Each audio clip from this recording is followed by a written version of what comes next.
नमस्कार। स्वागत है आपका एक बार फिर जेब की बात में, पॉकेट की बात आपके पैसे की, बात आपके बैंक बैलेंस की, बात आपके वॉलेट की, बटुए की, पर्स की, जो भी आप कहते हैं, कुल मिला के उसमें बचत कराने की, उसकी बढ़ोतरी करने की, उसमें इजाफा करने की। तो आज बात करते हैं कि क्या बैंक में फिक्स डिपॉजिट रखने चाहिए।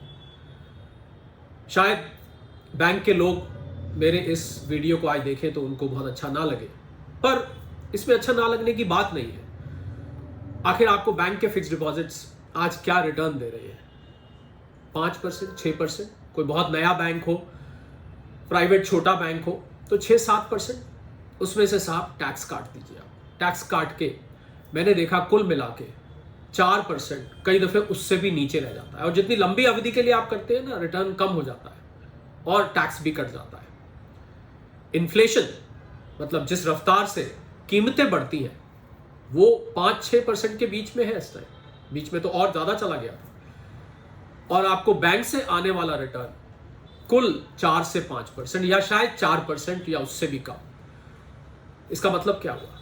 मतलब ये हुआ कि आप जो पैसा बचत कर रहे हैं उस पे जो ब्याज आ रहा है वो महंगाई की दर को भी बीट नहीं कर पा रहा है। इसका मतलब महंगाई की दर से कम है। यह किस तरफ संकेत करता है? यह बताता है कि बैंक में एफडी करना एक लिमिट से ज्यादा बहुत ज्यादा अक्लमंदी नहीं है। मैंने तो साहब देखा है कि लोग अपनी सारी की सारी पूंजी बैंक के फिक्स डिपॉजिट्स में रखते हैं और उनको वो सेफ लगता है, आसान लगता है। सच पूछे मेरे से तो थोड़ा आलस भरा तरीका है। कुछ नहीं सूझा तो बैंक में एक फोन किया या बैंक गए और एफडी करा दी।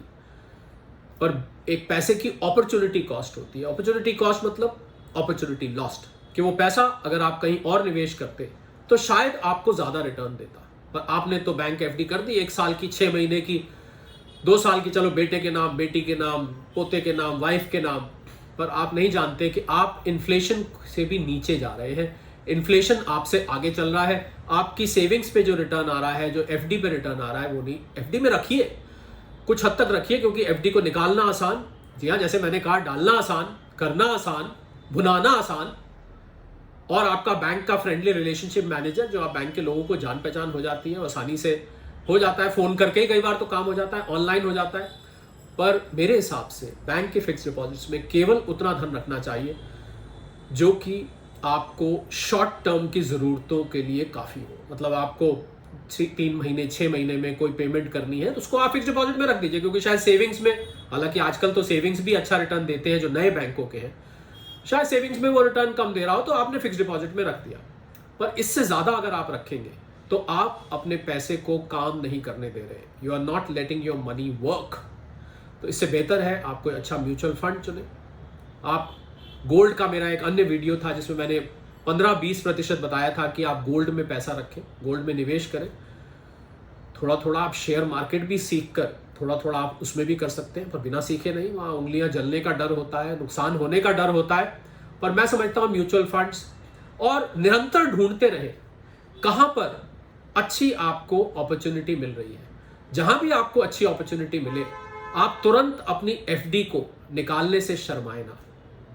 फिक्स डिपॉजिट में साल, 2 साल, 3 साल, 5 साल पे रखने का मतलब है आपने अपने हजारों लाखों रुपए का नुकसान कर दिया साहब। रिटर्न तो ले लिया आपने, पर आपने वो जो डिफरेंस था 4% और 10, 12, 15, 20% के बीच का नुकसान कैलकुलेट करके देख लीजिए। मैं एक उदाहरण दे देता हूं। 10 लाख रुपए आपने मान लीजिए 1 साल की एफडी के लिए रखा और उस पर आपको 50,000 रिटर्न आया। दूसरी किसी जगह आपको 12% आता तो 70,000 रुपए का फर्क हो गया।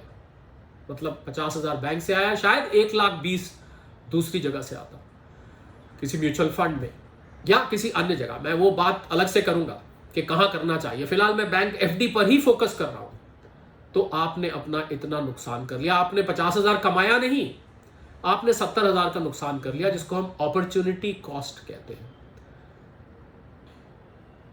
आप सोच रहे होंगे इस शख्स का नाम क्या है। मेरा नाम शरद कोहली है। टीवी पे मैं आपके साथ जुड़ता रहता हूं और ऐसी ही काम की बातें आपके लिए आगे भी लाता रहूंगा। इस जेब की बात, पॉकेट की बात, छोटे से कार्यक्रम में। उम्मीद करूंगा कि इससे आपका फायदा होगा, आपके पैसे बढ़ेंगे, आपके पैसे बचेंगे, आपका बैंक बैलेंस बढ़ेगा, आपका पर्स जरा मोटा हो जाएगा, जेब भी तगड़ी हो जाएगी। पैसे बचाते रहिए, कमाते रहिए, इस चैनल को देखते रहिए, सब्सक्राइब करिए, लाइक भी करिए। अगली बार फिर जुड़ूंगा आपके साथ जेब की बात।